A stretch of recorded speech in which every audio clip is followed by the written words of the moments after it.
You're not an operator anymore. I have team gear that I don't use because I was never an operator. Welcome to the team room. Oh, hey. You're sitting here with Mark, Bunkley, Trent, and myself. What's up? We were actually just BSing. The name of this episode, New Boot Goofin, because we were talking about, we wanted to bring Mark on. We'll tell you the story of the best recruiting event that's ever happened in the history of the world. Trent and I just happened to be there. So, and Trent and I are narcissists, and that's why it's the best one. But, we were talking before we came on. We just want to new boot goof a little bit. We want to talk and see what's up with you. So, Mark, how you doing, brother?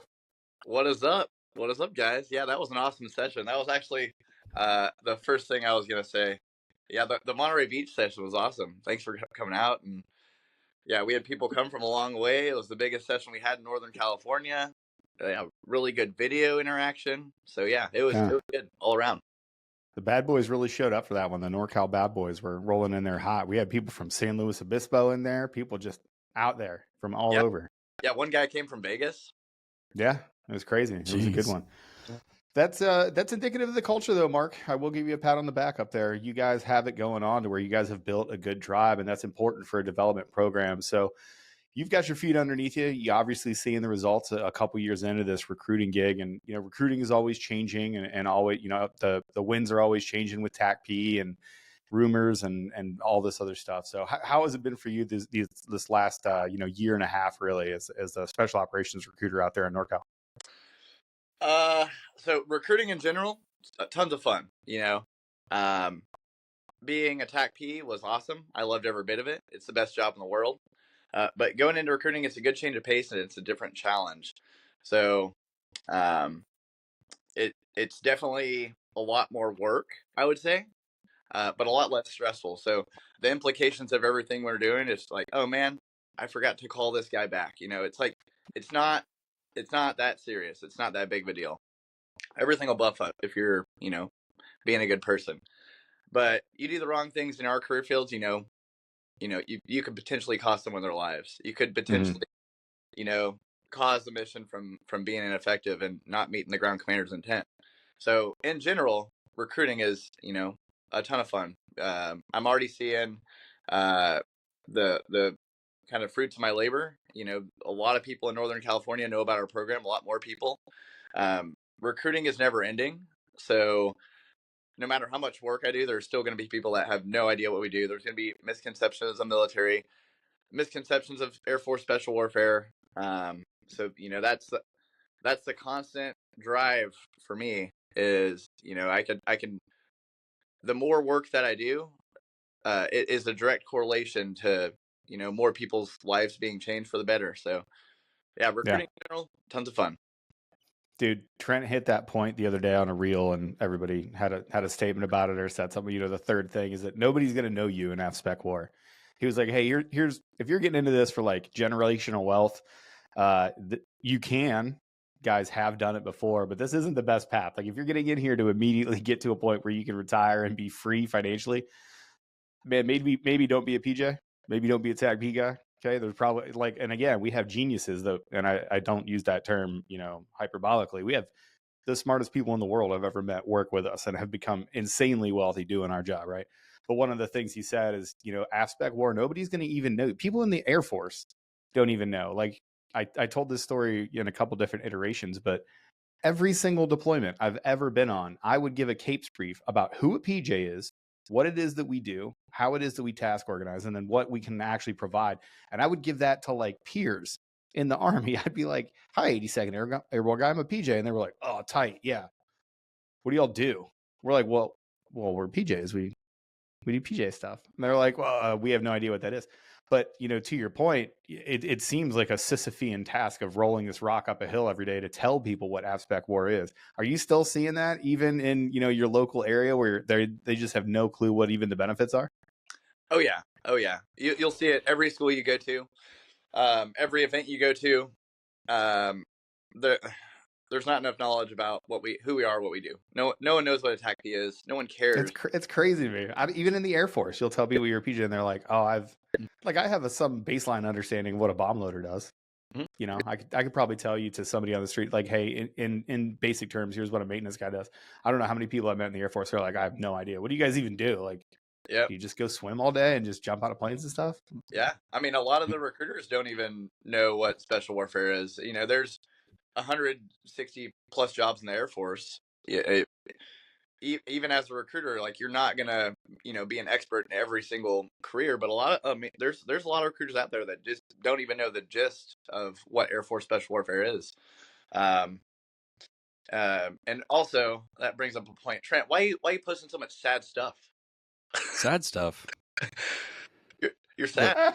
Why You're you posting sad boy hours, Doc? He's like, who's No the guy? like- Brendan. no one cares. It's like Trent's in his own version of The Crow, the movie. What's that? Look. What was that guy's name? Bruce Lee, Brandon Lee. Brandon Lee got shot, died. He did. Of course I know tragically. that. Trent's retired. He's like, no sad one boy hours. cares. You're gonna get out, and no one's gonna care about 20 years that you put in. Yeah. Every reel gets one thing, and that's a bunch of people calling Trent, asking if he's okay. It's like, Yeah. Trent, are you all right, bro? About to get into rock climbing. But You're really into rock climbing. yeah, you can get all these hobbies. You're like, what do I do? What do I do with my hands now? Yeah. No, but it's. I mean, I haven't had the career that Trent did, but I did 13 years as a TAC-P, and I come into recruiting, completely different life. Right. Not around my operator friends. No one knows how cool that I once was. I have a TAC-P patch on my uniform. Guys, come on, look how cool I am. Right. No one cares. But also, Do you know who I am? Do you know who I am? Mark Funky Yes. Bunkley. No. You guys know me. I would never do that. I'm saying that jokingly, but at the same time, it's just like you're right. You gain a lot of skills in these jobs. You don't learn a lot of technical skills, I would say, as opposed to some of the other things you can do in the Air Force. As a TAC-P, you put heavy stuff on your back. You walk around at night under NVGs. You use radios. You use targeting equipment. You're not going to do that in a job outside. But what you do gain, is leadership skills. Just running a single patrol with any Army unit, you're doing everything. That's all teamwork. That's all drive. That's all problem solving. So it's interpersonal skills. It's communication. It's all those things. Like, it's crazy how many things like fall into that realm. Oh yeah, and then you see it. You see it once you get out and into a different sector of work. The skills that I gained in TAC-P and throughout my career, have vastly set me up amongst other people. I'm around a lot of the civilian crowd now. Like people don't have drive. People don't have integrity. People and I'm not. This is just general statement. But you get around the general populace. This is a bulk of my day, and you're like, dang, like I'm a go getter. Like I've developed all these skills, and a lot of people never get that opportunity. And then you hear things like, oh yeah, if you go special warfare, you're not going to have any skills on the outside, or yeah, if you go special and all the generalizations that you guys talk about all the podcasts. Yeah. You're gonna get out and you're gonna have severe PTSD. Like, no, Right. you have all of these life skills, all of these experiences. So yeah, there's just a lot of generalities, but you do see that once you get out of the career field, it's different. I'm not in the team room anymore. I'm not around the bros holding me accountable. And I'm probably when I came into recruiting, I'm probably sensing and feeling the same stuff that Trent felt, or that you guys were feeling like retiring. So Yeah, but I think one of the points I was trying to make with those videos is like there's the Air Force PA side of it, right? That's gonna tell you all the good stuff and like we're gonna build you up and blah blah blah. But like if the job's not enough for you, if you getting better isn't enough for you, like it's when you put it on your resume, people aren't gonna necessarily understand what that means. But if you as a person, you're gonna be totally different on the other side, But like if you're not going to be a Navy SEAL, you can't walk into a bar with like a trident lapel on your suit and people are going to be like, oh my goodness, I know what that is. Like, and if that's the kind of stuff that matters to you, if that extrinsic, motivation or whatever matters to you, then this probably isn't the community for you. So that's all I'm trying to say is it's not that it's a bad thing. It's not that you haven't learned a lot throughout your career. It's not that I regret anything that I've ever done.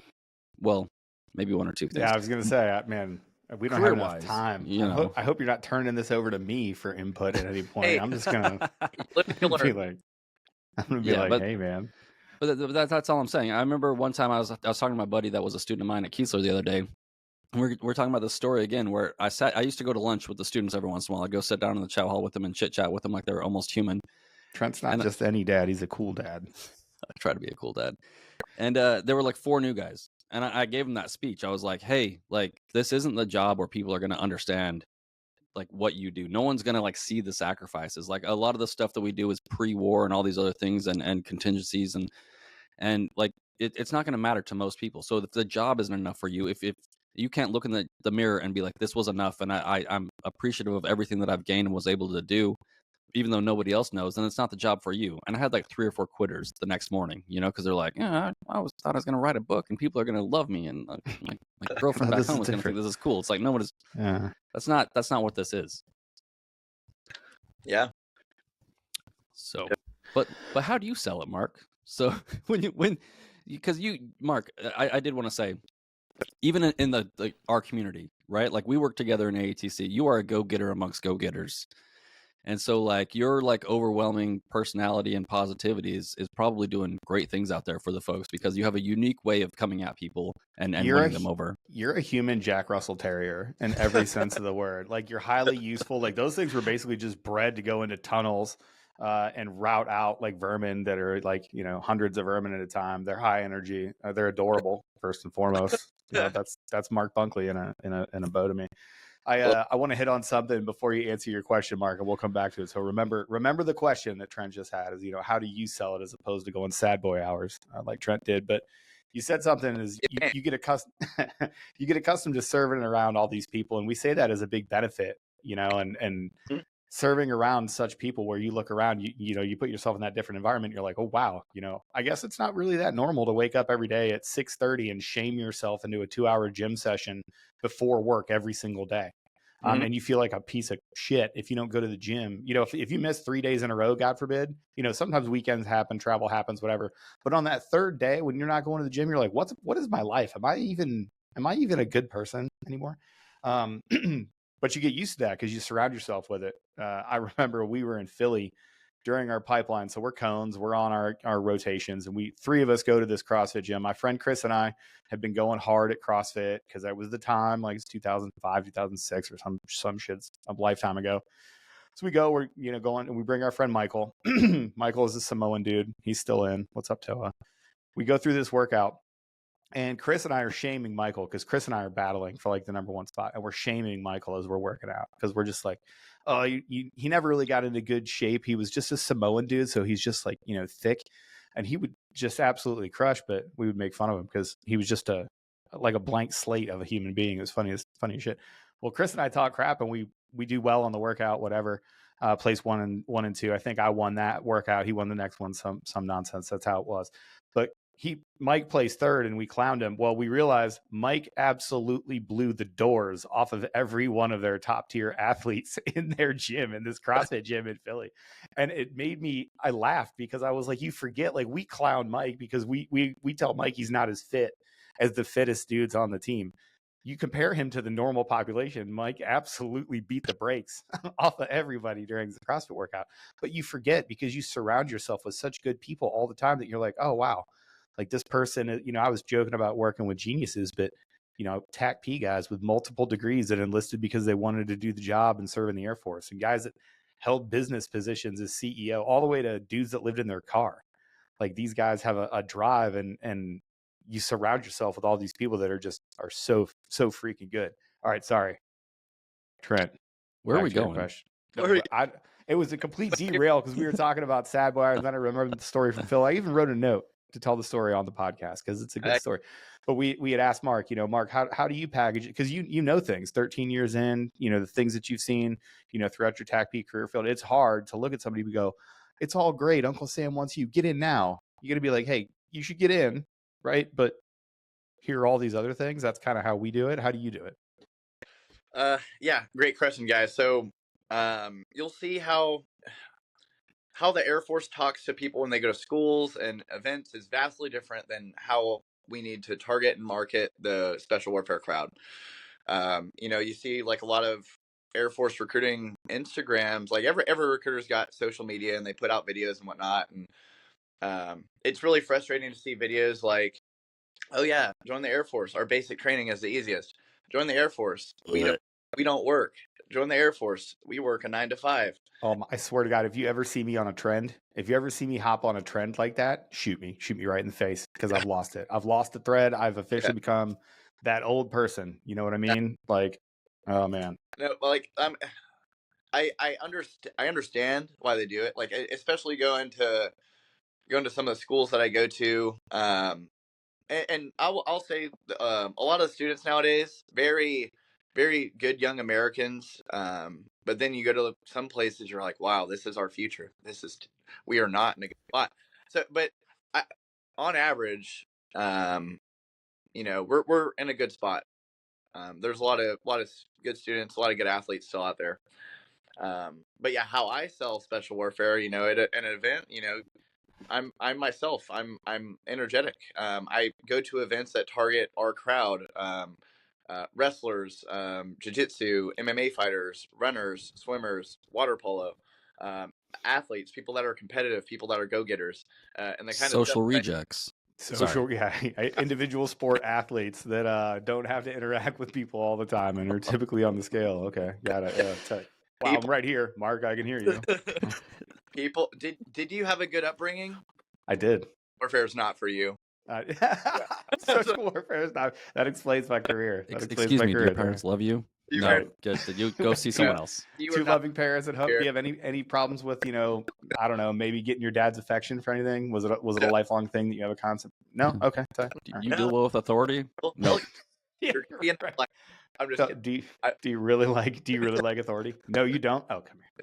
No, we got to stop for you. I'm just kidding, guys. That goes against the 8 characteristics that we look for. But some like a typical event, I'll walk up, I'll say, hey, what's up, guys? You trying to join the Air Force? I have wrestlers like cold shoulder me. They're like, no, we're trying to join the Army or the Marines. I'm like, let me guess. You want a challenge? You want to do something amazing? You want to live a life that you won't regret? Well, let me tell you what. We have Air Force Special Warfare. We globally access anywhere in the world. We provide precision strike and personnel recovery. They're like, oh, okay, weird old man. Why are you talking so fast? And I'm like, guys, hear me out. You want to join the Marines or the Army, you want a challenge. The Air Force has special warfare. We have very tough jobs with very tough training. Not a lot of people make it through. You go through the whole global access to precision strike, personnel recovery. We have PJs. We have SR guys. We have combat controllers, TAC-Ps. Oh, what are those? Oh, we're the first in the fight. We establish Austria airfield to gather ground intelligence to pack back to high Army commanders. You're the first in.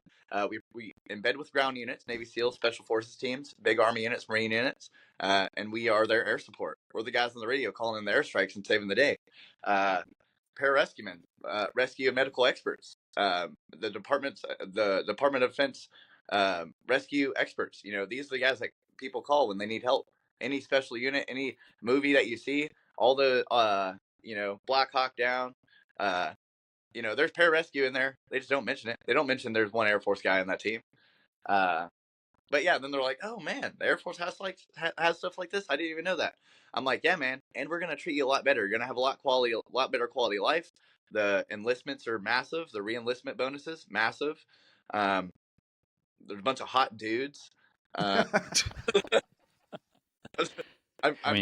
There's no true state. We had a shout out to Hot Kyle. Man, we had a Hot Kyle on our team. He was so good looking. We had to call him Hot Kyle. He was disgustingly hot, and he was so hot, by the way, that we'd be at big team parties, and we'd be like, "Oh, there's Hot Kyle." And the nerve of one wife one time was like, "I don't even think he's that hot." You know who got mad? Every dude on the whole team. The whole team was like, "What are you talking about? Look at him! Look at him! He's Hot Kyle. He's strong. The dude snatches 285 and walks it off. He runs 530 miles, and he's good at his job. Get out of here! He's all square. Every time he put his kid on, and I heard music one time. Dang it, Susan! we were living. We were living. Yeah, a lot of hot dudes. I didn't want to interrupt. Go ahead.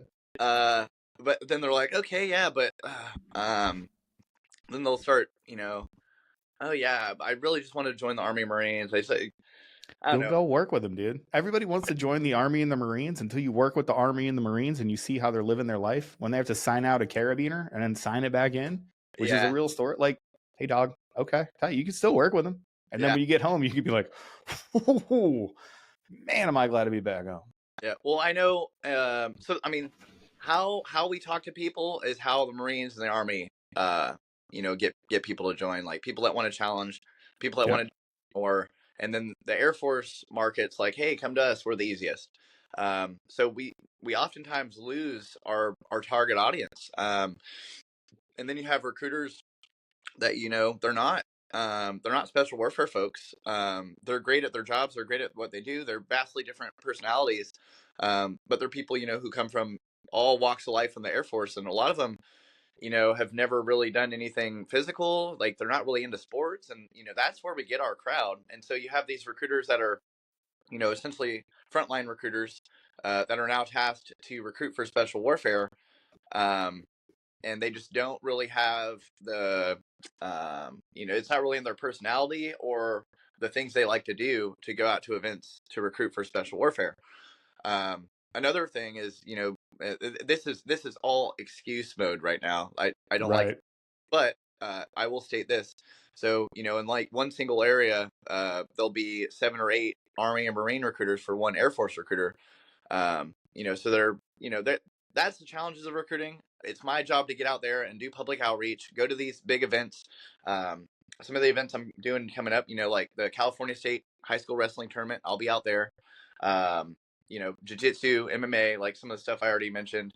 But like all the events that I try to target are the athletic crowd.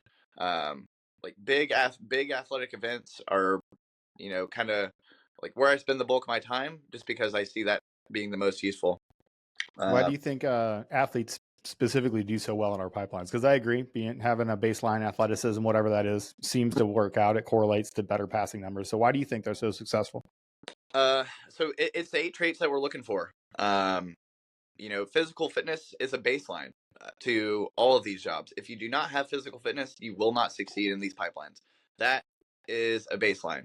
And that's for, anything you do in life. You got to have a good physical base.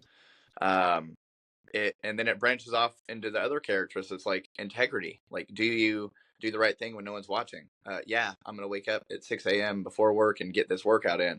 No, is anyone going to reward me? No. Does anyone know? No. Um, Athletes who are, putting in work after school, do they have to do that? No. During, if people up north have a snow day and the coach says, hey, we can't make you guys come to practice. But athletes are still out there getting 4 or 5 mile runs in on their own. That's someone who's doing the right thing. They're driven. People don't want to lose. It's going to cause them to work harder, get better. Problem solving, teamwork, all of these skills that we look for in special warfare airmen, you learn from a young age playing sports. And I'm not saying you have to be an athlete. There's anomalies in the pipelines of people who have no athletic background who are like, hey, I just want to do something awesome. I saw this. I've been training for 4, 6 months, a year. Like I want to do the special warfare thing. I've seen people who aren't in really good shape come out, do like one pull up on an IFT. I'm like, man, this person ain't gonna cut it. And then I see them a month later and they're passing the test for SEER. So I'm like, dang, okay, like it. There's a lot of anomalies, but yeah, all those attributes that athletes have, we look for in special warfare.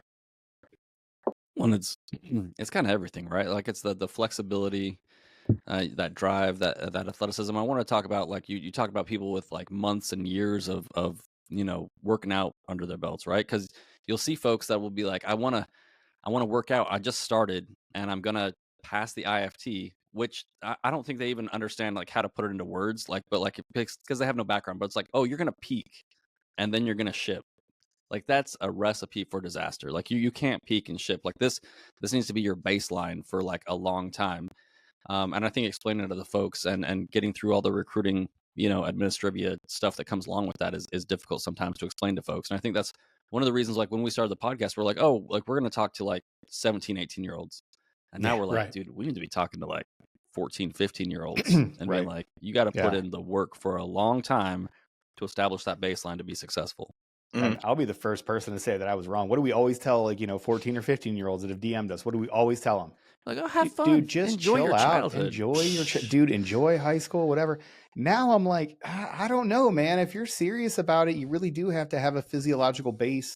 It's going to be about a year. That pre-accession plan, that's based on about a year. The depth, Mark, correct me if I'm wrong on this, but for the depth program, about a year from when you dep in until you get right, like till you're like good and happy and ready to ship. Like that's all you have. And Trent, you're dead on. If you're peaking, if you're just your Super Bowls passing that IFT to go out the door and ship, that ain't going to work out well, homie. You don't have that wiggle room. That needs to be a year long of overload recovery until you're knocking that IFT out. And really, it's got to be about the 8-month mark. You better be just killing that IFT. Better be a thing of the past. You better be thinking about now, like foot conditioning, staying on your feet, getting a little bit of time of weight, experimenting with some of these other things that aren't nearly as important, but they're gonna come up pretty quickly if you've done what you're supposed to. So some of those WaterCon events, that's when you start like spicing that up and adding those into your training and making sure that you're good there. So it takes a little bit, and I think I've evolved on it where now 14 and 15-year-olds hit me up and I'm like, I don't know, man. Are you playing sports? Are you spending some time? You got some hobbies? Are you out there like doing something physical? Are you grappling, or are you doing something that sort of like feeds you into the area that we need you to be when we're ready to start having this conversation? Because if not, you're going to wait until you're 20. You're 18, you're going to hit that first year of training, and that's just you maturing. And then you're going to get into that year of no kidding. Now you're ready to go to the big time. So it's crazy how that's evolved for me. Mark, you're the subject matter expert, so I'll leave it to you. Well, I mean, I tell people the same thing. Like I go to a lot of high schools. I get a lot of people who are interested, at a younger age, 14, 15, 13, if they're, no, not 13, that'd be middle school. But yeah, like freshmen and up. I tell them the same thing. Like play a sport. Like a lot at 14 years old, you don't have knowledge of, like building programs and nutrition, all that jazz. Like I'll shoot them the special warfare preparation training manual that was sent out by the training wing. Like I have that document. I shoot it to all my recruits. But also, if there's interested athletes in high school, I will get their contact information. I'll shoot them everything that I send my recruits to get them ready. To include, like I have a personal workout plan that's a 4-month workout plan. And I tell them like, hey, if this is too intense for you, just like scale some of the stuff. Start off slow. Don't like absolutely kill yourself every single day, because there is such thing as overtraining. But you do want to train every day. You do want to be consistent and give yourself one day of rest. But also we have Coach Galvan. Shout out Eric Galvan, my man, combat controller. Whoop, whoop. Ever known. Awesome dad, awesome person. But so he's our T3I guy here in NorCal, but he has a plan, especially for the IFT events like push-ups, sit-ups, pull-up progression, running progression, swimming progression. So we give all the recruits that information. We give them standards and expectations of our program, who we are, the different special warfare recruiters in the area, what is the development, what's an IFT, what's expected of them. So yeah, all the recruits have a gauge of like who we are, what we do, what's expected before they even come into the program from the documents that we give them. But for the people that are preparing and spinning up at a young age, we do have like workout programs. But more importantly, I just tell them like, hey, you need to play sports. You need to be on a team.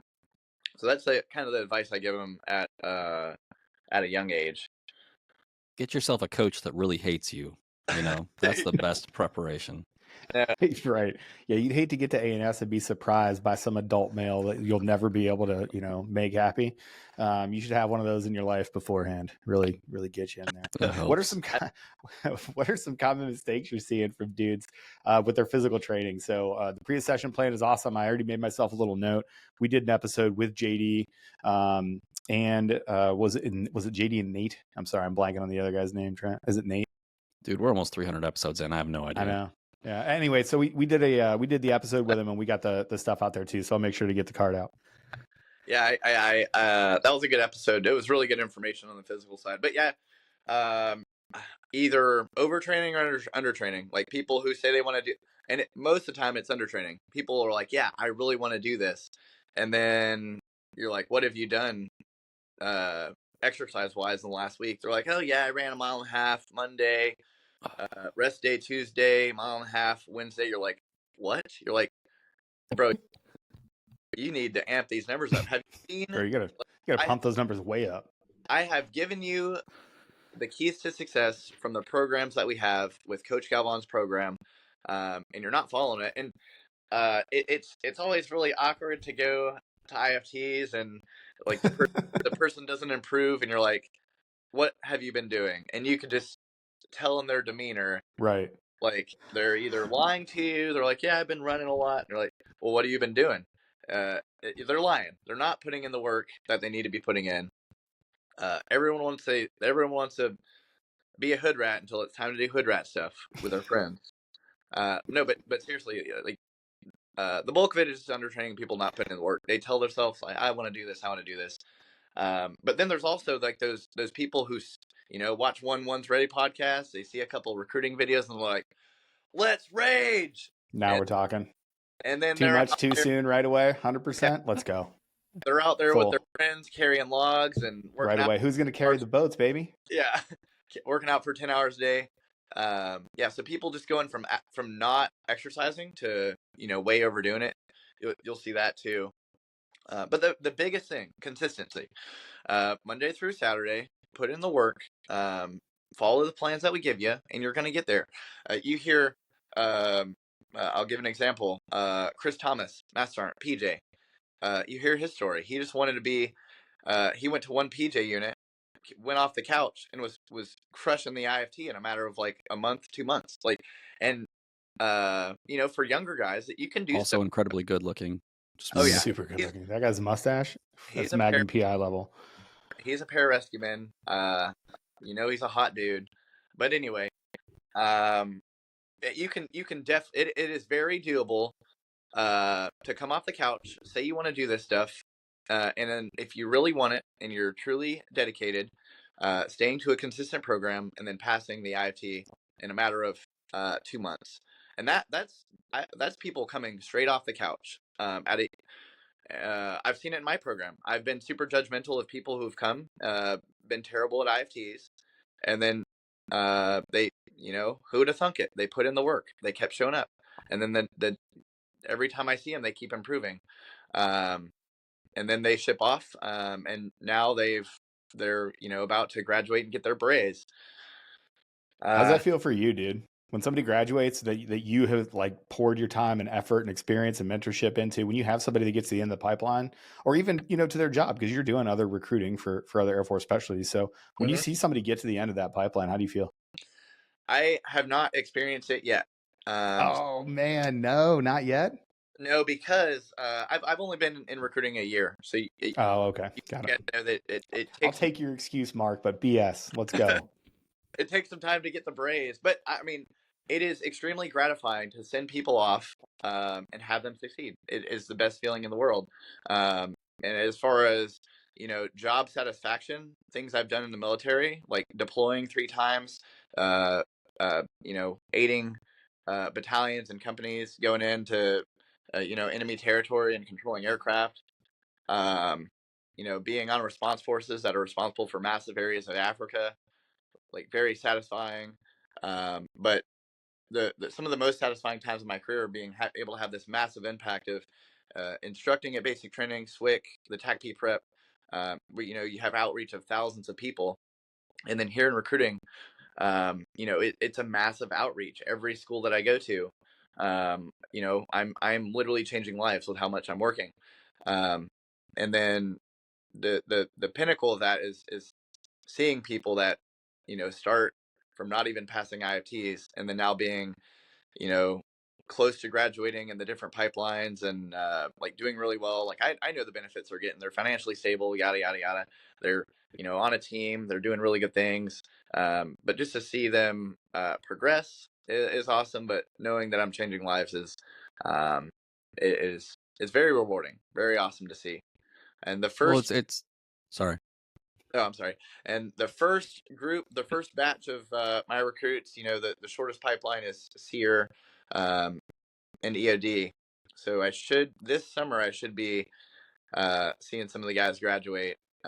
Jared Tanaka, SEER guy. You got Josh Bustamante, Malachi Webby, EOD boys, EOD Bad Boys, NorCal Bad Boys. I love how you're just putting their full government name out there, like it's no problem. Like you didn't ask them about it, didn't say anything. You're just like, hey, here's a full name for this dude. We'll go ahead and bleep those out. we'll put a clown horn on it. I love the clown horn. No, don't. Peaches, make it a clown horn. Don't do it, guys. Yeah, put and then smoke them. It builds character. Come on. It does build character. But yeah, very so much. I was going to say, you see the little wins too, right? Like when you see that person that goes from, thinking that you're just telling them what to do and viewing you as like an authority figure, like a teacher or a parent, to like when they take full responsibility for their own actions. Because you're not going to make it through this pipeline without you being your own authority figure at some point, right? Like everybody kind of ebbs and flows. People go to basic training, they lose it, and they're like, oh, I'm a victim of the Air Force. But like to make it, like you see it happen over and over again when like that you'll see them make the turn, right? Like instead of them being like wanting to lie about what they're doing, they're like, no, like I'm gonna do this for me. And I think that's what I'd say to like the recruits out there, like you're not doing it for anybody else. Even if you're 14 right now and you start doing these workouts and you get in the water and all these other things, like these are life skills. Like if you look at what most of us do with our own children, like it might look like hazing, but like my kids are good in the water. You know what I mean? Like that's got to be real. It might look like hazing, but my kids are good in the water. Yeah. But because they're those are the life skills. Like when we talk about those life skills that we get out with, and it's just like being physically fit, being comfortable in the water, like the level of confidence you have in yourself as a human being at that point, I think is worth, every workout that you can possibly put yourself through, especially starting at a young age and taking responsibility for your own actions. Yeah. And the guys that are successful in the training, like we never had to hold their hand in the development. All the people that are still in it, they were awesome people from the time that I met them. Maybe they weren't in the best shape. Like, I won't say which one of those guys, but the first development I showed up to, the guy was behind. He was last. Wasn't keeping up. And just over time he kept getting better and better physically. But his character was never bad. Like he never had a bad attitude. And recruits that are successful, they come to me and I can tell. I instructed in the courses for 4 years. Like I know if people have it or they don't. Right. You can't possibly quantify it, but you know it when you see it. You can't possibly write it down on paper, but you look at somebody and you're like, okay, I don't know what it is, but you've got it, and we're gonna try to cultivate that. Yeah. So like I see that a lot, and I just know I'm like, this person's really lacking this characteristic, and I'll like try to coach them up on it. But some of that stuff just takes time. Like, when I was 18 years old, I was a massive liability to my team. I was massive liability. How would you describe yourself? Massive liability to my team, danger to others. I know just enough to hurt myself and those around me. Oh yeah. Okay, tight. Thanks, Mark. He's a good time though. Good dude. Give you the shirt off his back. Good dude. Good guy. But, massive liability. Great guy though. You can ask anyone that I went through TAC P prep with, house. Some of the guys that were older had a lot more life experience. And they see some of the stuff that I've done and in my career, and they're like, dang, Mark Bunkley really did it, huh? Dude, I think I've told you before, when you first showed up to Lackland did it, huh? to be an instructor, there were questions about Mark Bunkley in the beginning. Yeah, I wouldn't doubt it. When I showed up to be an instructor, I had just barely turned 24. Your brain's not even fully formed yet. You don't even have a whole brain yet. You're not even an adult human until you're 25. Oh my God, we're idiots. The students were older than I was. Yeah. But we learned, right? Like if you point Mark in the right direction, things are good. That's good. You can't just leave. You can't leave him alone though. Yeah. awesome mentors. But you grow up fast when you get put into a flight of, you know, absolute pipe hitters. You you surround yourself in a room of pipe hitters, and you yourself will be a pipe hitter. As iron sharpens iron, men will sharpen other men. And it's funny, but it's what we started talking about with the whole job thing. We made the joke about, there's no jobs on the outside. We're going to teach you from the moment that Mark sees you as a civilian off the couch trying to figure out how to pass the IFT and be part of this team and be ready to go. We're going to, all the way through your career. If you stay for 20 years and then at the end of it, you're like, well, I don't know what I can do. We tell people all the time, the world is your oyster. You're going to be taught how to succeed. What you like? Okay, yeah, there's no PJs on the outside. There's a couple companies that do like PR and stuff, and it's kind of close to do contracting, whatever, right? You can't be a CCT. You don't get to go drop bombs on people as a civilian. Like Northrop Grumman is not going to have a CCT ground branch where you get to go do that as a civilian, right? We got it. But your entire career, you're going to be tried taught. in Ohio. We were going to do it. Right? Yeah, like exactly. there's a lot of petitions out there. Right. They're out, trying to delete the entire Midwest part of Ohio. Yeah, but we're going to teach you how to be successful at whatever you want to do. If you want to live on a boat for 5 years and become a commercial pilot, or go be a PA and end up working, for Doctors Without Borders, or if you want to start your own business, like whatever that may be, or maybe you have a middling podcast that you decide to do, like Trent and I, who knows, like you're going to be successful at those things because of how we taught you to address problems, right? It's not the specific, we didn't give you like a key to a specific lock. We gave you a guide on how to figure out how to pick all locks. Mm-hmm. You just have to like actually work hard and try and remember what it's like to be in that team room full of pipe hitters. To be like, oh man, maybe I should be getting my school on. Maybe I should be figuring out how to invest this paycheck. Maybe I should be thinking about how to get better at my job and my profession. And people that are doing well, they make you want to do well. And you do that your entire career. Mm-hmm. And then, and then that plays into, well, what can I do afterwards? I don't know. What do you want to do? Yeah, anything you want to do. And you talk to different guys in these careers. Everyone has their own goals and path they want in life. Everyone's into different stuff. But I guarantee you they're all going to be successful. But that's one thing. That's a good point, Aaron, because like one of the things that Special Warfare has given me is advancement. So like I joined at 18 years old, no life skills. I'd lived with my parents the entire time. Right. When I joined my own laundry, I didn't cook. Like I literally knew nothing. I was a liability. I remember. Imagine that liability, like Mark Bunkley. Imagine 18-year-old no life skills, Mark Bunkley. Like, could you make mac and cheese, my dude? What were you doing? Put me in your mind. What year was it when this happened? It was like when I joined. It was 2010. You were. Oh my god. So you were listening. Oh my god, this is fantastic. You were listening to like Getting Fly Like a G6 by the Cataracts. No, you were a high school senior. Oh yeah. 2010. I was a high school senior. You had frosted tips and a puka necklace, didn't you? You son of a bitch. You motorboat and new Goofin son of a bitch. I did have frosted tips in middle school, but that's besides the point. My parents, my mom specifically, she's like, it'll be cool. I'm like, all right, well, send it. Specifically, I want you to look like the lead singer of Sugar Ray, Mark McGrath. My mom literally broke down in tears when I did that. So you had frosted tips, dude. Come on. In middle school, I did. I'm not even kidding, guys. I'm gonna do this. Send some old photos. Yeah. You gotta bring it back. I grew up a sheltered Mormon kid from Vegas. This makes a lot of sense. This is why you and Trent get along so well, and why you and Peaches get along so well. Yeah, we talked about it. Trent's a Utah man. We're all Mormon up there. Well, considering I'm the odd man out all the time, I'm just here because I get along with him so well too, buddy. So what's up? That's why we get along. That's why we've always had a copacetic sort of interaction. Yeah, but as far as advancement, like that is what I started out as. Like I had all these skills from playing sports. Like I was a good teammate.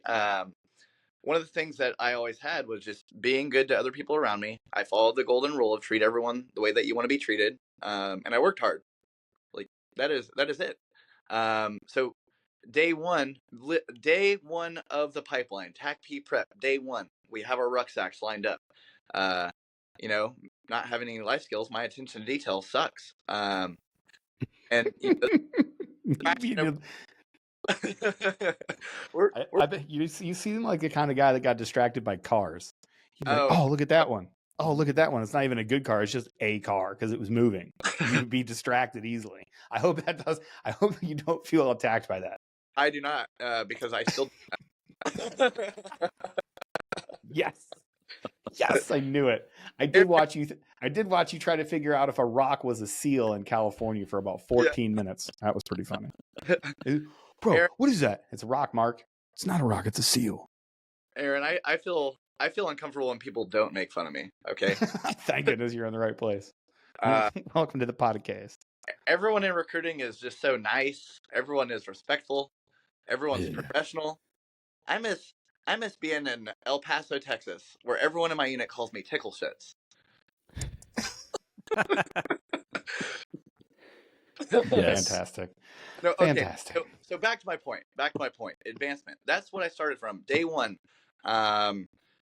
We do our gear layout, throughout the weekend, put this stuff in this pouch, fill up with water bottles, yada, yada. Basic stuff. The basics. I can't even do this right.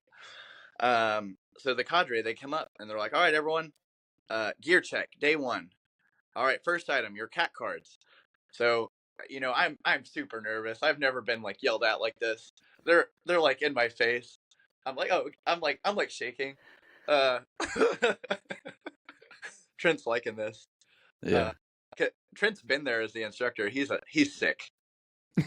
I'm a cone sympathizer. I don't know what you're talking about. He is lying. He's lying to everybody. He's lying to every listener that we've ever had. He's lying to everything. There is a certain sick satisfaction watching the fear wash over someone's face in a gear shakedown where physical consequences are on the line. When you're like, piece of gear X, and you can tell. You look out and you're just like, you see the one person and you're like, oh, they don't have it. And you see like 2 or 3 instructors start like getting closer, like inching up. Like he's like looking through his bag. You can tell when he goes to one pocket and then he goes back to the first pocket, like, oh, it's supposed to be here and it's not. And then you just see the instructors like That was me. And they swooped in. I won't say his name, but there was one instructor who really honed in on me. He hated me. But yeah, I didn't have my CAC. And my whole team paid for it. And here I am. I'm like, my team is now paying for my mistakes. I'm like, oh goodness, they do this. We get smoked up a lot. It's day one. The instructors hate me. We go back to the dorms, and my CAC was in the right pocket the entire time. It was just really tucked in there. Oh, Mark, that's worse. That's worse. I was just so nervous. I didn't know what to do. Oh, that's worse. Did you tell anybody that you actually had it on you? Did you tell your team? Like, knowing myself at the time, I probably did. Exactly. No, you can't. No, you can't tell. You just got to eat that one and be like, hey, man, sorry, guys. Yeah, I was right here on the desk the whole time. It was my bad. Well, and another thing you guys talk about a lot on this podcast, and it's transparency. Like, just own up to your mistakes. Like, and at 18, I didn't want to say, like, hey, guys, like, I'm an idiot. Like, anytime I mess up now, like, I am fully transparent in everything I do. I will own up to my mistakes. But because I don't care. I don't care what people think anymore. I'm just making the team better. But as an 18-year-old, you just want people to like you. Which is counterintuitive, because if you just sit there and don't spread information and help people get better, people are going to hate you anyway. So advancement, that is day one, what I started out at. Fast forward, somehow I make it through the week. I actually had one instructor who said, I will be the biggest liability on my team at the TACP schoolhouse. He told my team leader this. He's like, you really need to watch that guy. He's going to get your team smoked a lot. And, they had me on a tight leash. My team leader was like a 35-year-old tech sergeant. My squad leader was like a 34-year-old senior airman, prior service, like Army infantry guy. I was on a tight leash, and they definitely roped me in because I had to. I was a liability. But I make it through the weeks. I have a good attitude. I don't quit. I'm getting better. My attention to detail's getting a little better. I'm not getting my team smoked on simple stuff. But then I make it to the TACP field. And in the tacky field again, I'm from Las Vegas. I'd never been out in the woods before, so it's our first night navigation solo. I'm a little scared. Um, there's snakes sliming around. We're in the swamps of Florida. It's dark. I'm like, man, we really about to do this. I don't have an adult with me. I'm going out solo. I'm Oh like, okay. wait, I'm the adult. I need an adultier adult. I'm Is not there an ready to be adult? an adult yet, guys. I'm Yeah, not ready. guys. I'm not. But I'm a little nervous. I'm a little scared. I can't think just because of how nervous I am, and I'm trudging through the swamps. And then at this point it's day one. I've already lost like 3 things. And if you lose 4 things, like that's it. Like, you gone. You out of the field. Yeah, for I it's like lost 3 things. it's like an accountability thing. Like you lose like the cap to your pin. Like that's like a demerit. You lose like I lost like a protractor to my map. Like demerit. I kept losing. Then you're gonna get a disagulation. It's funny because I can just picture you just showing up, be like, Mark, where are your boots? You'd be like, that only counts as 1. That's 1 pair. That's only 1 thing. It's a set. It's a set. You guys, I was still 18 at this point. Cut me some slack. But yeah. So I'm walking through, and then I have like my my headlamp around my head. I'm not using it because if you do, they catch you using your light in the field. Done. So Right. Well, that's how the Russians catch you.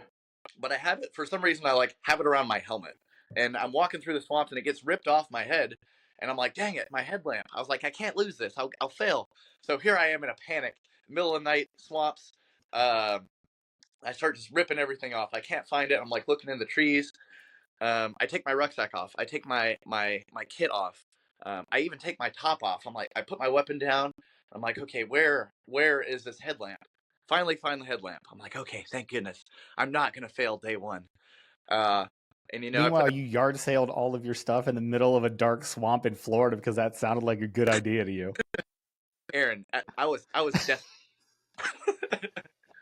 And Aaron, listen. In all fairness, I was freaked out. Okay. Yeah. So yeah. So I put everything back on. I'm getting it through the swamps. The swamps were so thick.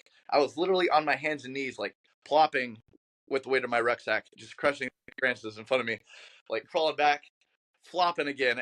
Like at one point, I was like knee deep in water, and I'm like, I'm in a thick. The navigation they gave me was the hardest land nav in the field. So I get up, keep walking. I'm about 200. It's been about 200 meters since I put all my stuff on at this point. Probably take me like 45 minutes. It's a thick area, and then I'm starting to reorient myself, and then I'm like, I don't have my weapon. So So you traded a headlamp for a weapon, is what you're telling me. I I almost did. You were like, I put my weapon down. I was like, better be within arm's reach there, PL. No, yeah. So I failed. I failed the field first go. Got put in the graveyard. Had to do 8 weeks of training all over again. I was just so nervous. And then the second time through, I'm literally doing everything I did the first time, but I'm a lot more comfortable because I did it. And then you continue to progress. So I eventually made it. Like I eventually got my beret. One of the proudest moments in my entire career is when they say blouse your boots and don your beret. I'm like, dang, I can't believe I actually did that. But I got to go to my unit now. And now I'm at my unit. I'm the new guy. Like I'm at this point I'm 19. I'm still a liability. I still don't really have any life skills. I'm getting an apartment off base. I've never lived on my own. I've never paid bills. But there was a deployment coming up to Afghanistan, and there was 18 of us new guys. They were going to pick 2 to be ROMADs for this deployment. And I just told myself, I'm like, I'm going to show up every day. I'm going to learn what I got to, and I'm going to be the best. And I'm going to go on this deployment. I get selected. I go on the deployment. I go downrange to Afghanistan. Don't really know what I'm doing. I'm still pretty new, and I've not been to JTAC QC yet in Las Vegas. But I had some pretty awesome mentors. They showed me the ropes. I learned how to operate downrange. I came back, went to JTAC QC. Deployed another time, and I start to gain the skills of the job, and I start to just be an adult. And then next thing you know, I'm at Ranger School, like learning how to be a leader, and operate in some of the most stressful situations. And then before I left Germany, I'm a leader of a 7-man recon team who's tasked from the highest Air Force commander in Europe to go and conduct reconnaissance if needed. So like I say all that because, I literally started at the bottom, and the Air Force and Special Warfare has allowed me to advance, gain the skills from starting at nowhere and then, literally leading teams and being trusted to have one of the most important missions in the time in Europe. So um, advancement has been big, and it's something I'm extremely grateful for in this time in. Well, and like there's 16 times during your pipeline at least that you should have quit. Like that. How many people would have quit in those situations? You told me about the day one, right? You're 18 years old. I don't. There's piles of people I watched quit in that situation. Like that first mistake where like everybody's ready for the runs and the PT, right? But like the psychological part of like getting your team smoked and not having your gear and like the nerves that come along with that, like so good on you for not quitting. I think there's a huge lesson there for everybody. Like, hey, like most of the people quit. We don't wash that many people out just because they can't do the job. Like you're gonna get chances, but most people just break mentally and get out. But before we end here, I did want to talk about something else real quick. Mark, you're awesome. Thanks for not quitting. We love you. Um, how many parents do you interact with, and how do you talk to them about stuff? Because it seems to me these days like parents are more involved in their kids' lives than ever before. So like they're a big part of the decision. We get a lot of questions from parents. So what are your interactions like with them, and what do you tell them about what their kids are going to be doing? It's the same deal. I'm, I don't sugarcoat anything.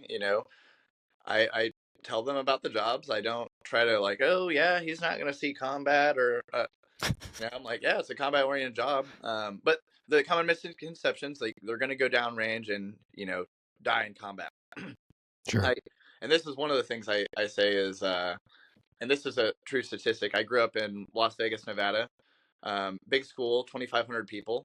I've had more friends kill themselves from like drug overdose, suicide, and just doing dumb stuff like running from the cops on their motorcycles or vehicle accidents than any of the units that I deployed with, from people killed in combat. And that is a true statistic, and it's actually a lot more on the other end of just my civilian friends back home. um, so there's that. Like other there's like a million misconceptions that you guys have already heard, but I mean that's just one example.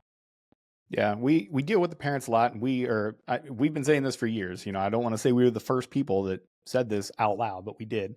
Recruiting starts at home. We started noticing we were spending more and more time of folks and people that hit us up and go, hey, my son's going through this. We followed entire pipeline careers. People have been he's at airborne now, and he's at free fall now. They're telling him this, is this right? Why are they doing this? We have parents that hit us up all the time. And we find ourselves having more and more of those conversations. There's a fine line though, Mark, and I want to talk about this one. There's a fine line. We've had people hit us up and they're like, well, my parents, girlfriend, friends, I don't know, they're just not okay with it and they don't want me to get in.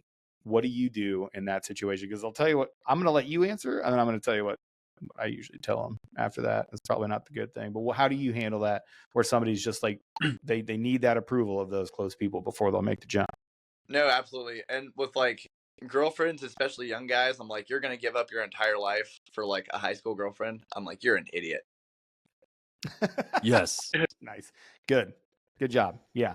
But parent, I mean, you gotta sell the parents. If the parents don't want them doing it, they're not gonna do it. But I will say this: like I have a lot of friends who listen to their parents throughout their entire lives, and they're still back in Las Vegas, just working the same job. They kind of feel it's meaningless. They don't have any job satisfaction. They see the life that I've lived, and they're like, "Dang, I wish I could have lived your life."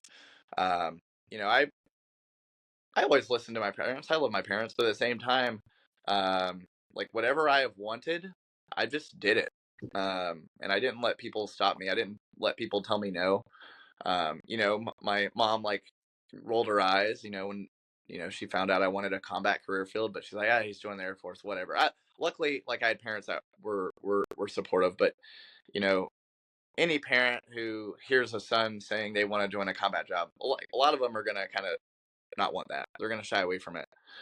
I had an NCO, Sergeant Francois, when I was a senior airman. He said, "Man, do what you want to do. Don't listen to what anyone else says. You do what you want to do." And I've like lived that mantra my entire career.